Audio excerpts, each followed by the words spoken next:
Good evening, ladies and gentlemen. Now, I know what you're thinking right now. This doesn't look like how Master Duel Monday recap normally goes. It's normally something along the lines of, hello, here's the things that are going to happen today, and let me talk about my life. Well, that's because this isn't Master Duel Monday recap. Did you read the title?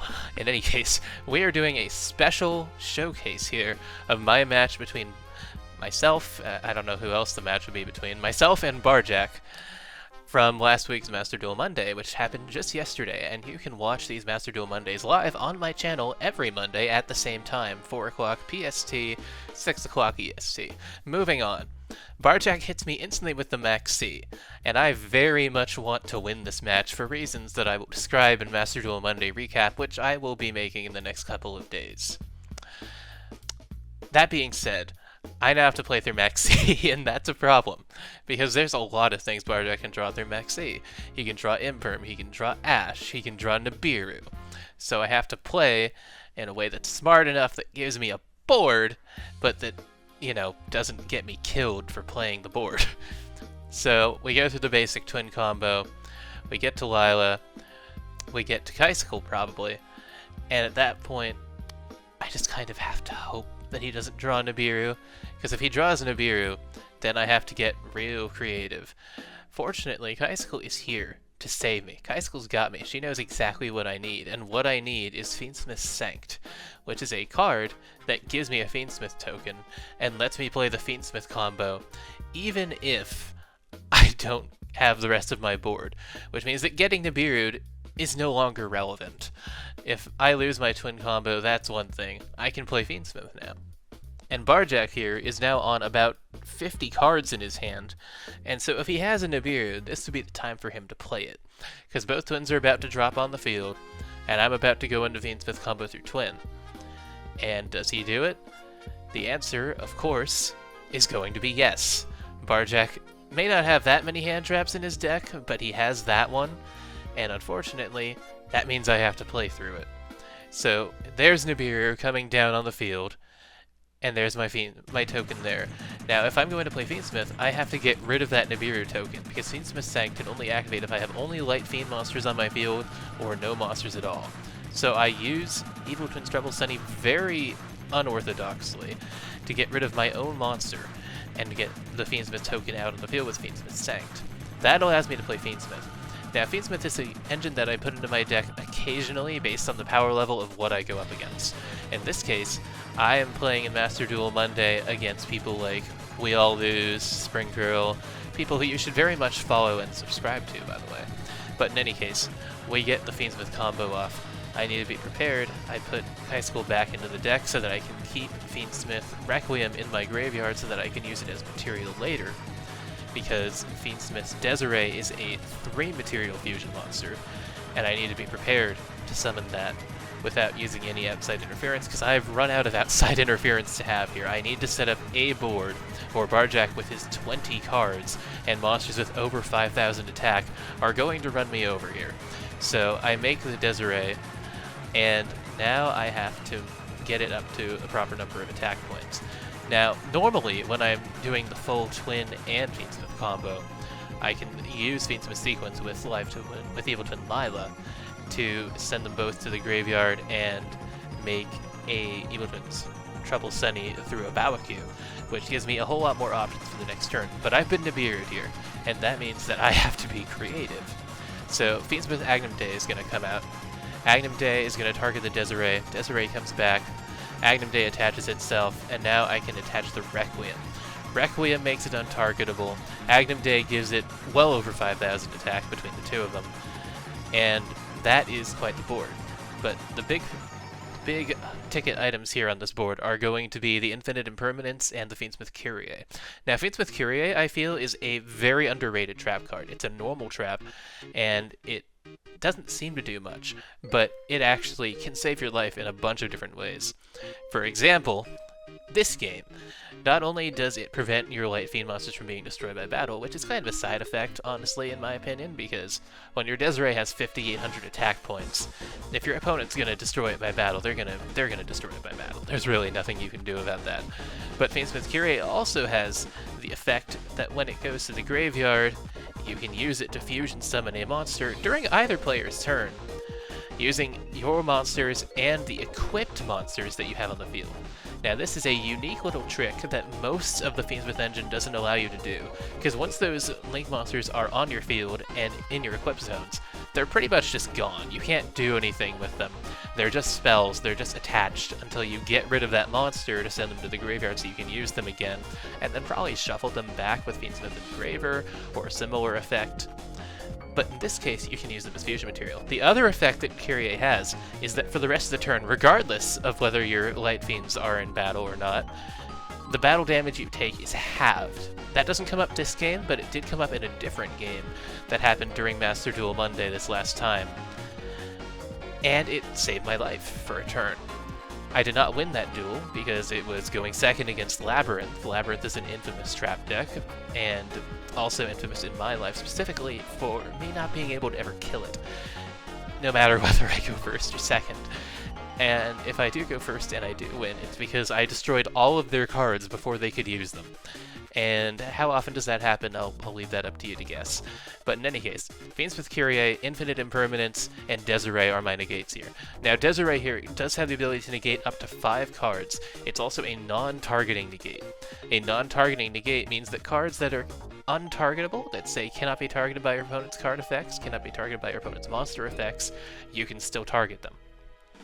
Imperm, Infinite Impermanence, does target, which means that having the combination of the two of them here is a very good place for me to be. Now, I don't have any twins on my field, unfortunately, because I was Nibiru'd, and that means that the effect of Evil Twins, Sunny's Snitch, is just not going to do anything here. I'm not going to gain life points, Barjak's not going to lose life points. That's a bit of a problem. That's a little annoying. But the thing is, Barjak still has to field a monster strong enough to beat over 5,800 attack points on my Fiendsmith Desiree. And he finds a way here with the card United We Stand. First of all, what are we going back to 1996 here? Barjak, what the heck are we doing with this card? Why are we playing this? But it does get his Chaos Max Dragon up to 8,000 attack points. Now, he's well aware that Fiendsmith Desiree can negate that card the second he attacks, drop his monster back down to 4,000, and just cause him to take a bunch of damage for his trouble. So he's going to find another way to stop me from using that effect. He doesn't know that I have an Imperm face down.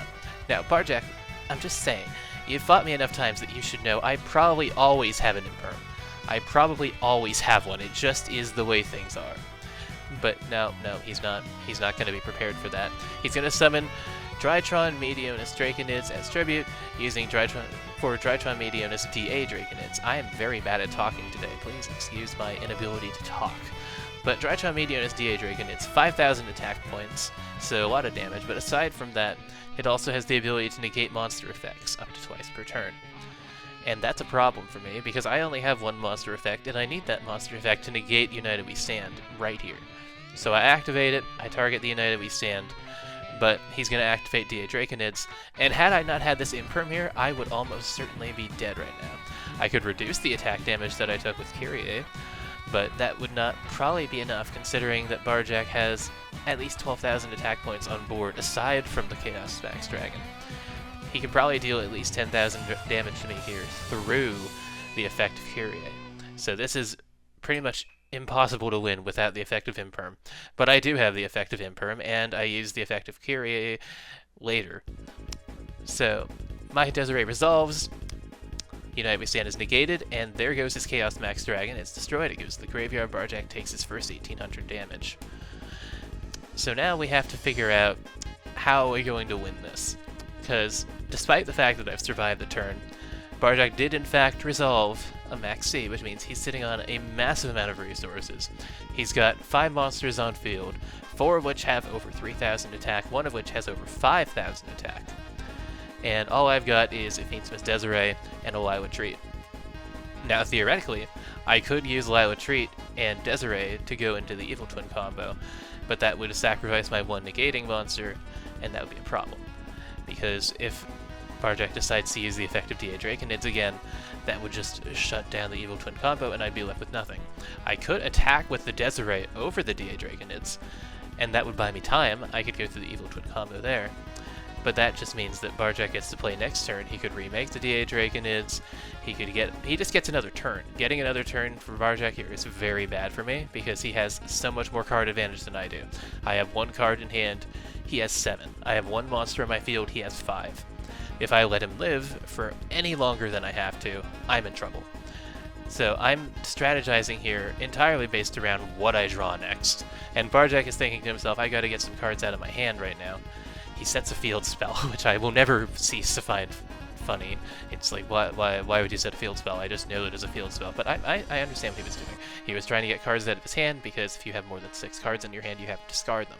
And he doesn't want to waste resources. That makes sense. So I draw my card here, and bingo, jackpot, Fiendsmith Engraver. Now, so many more possibilities are open to me. I can discard Fiendsmith Engraver pretty much right away, and use that effect to put it on the field, normal summon the Lila Treat, get myself the entire Evil Twin combo just based off of that. So I take about 10 seconds to calculate that this is the case. Discard the Fiendsmith Engraver and start the combo. Now, I'm also suspicious of what Barjack has here, because he does have 7 cards that could be traps and or hand traps. So I have to be very careful.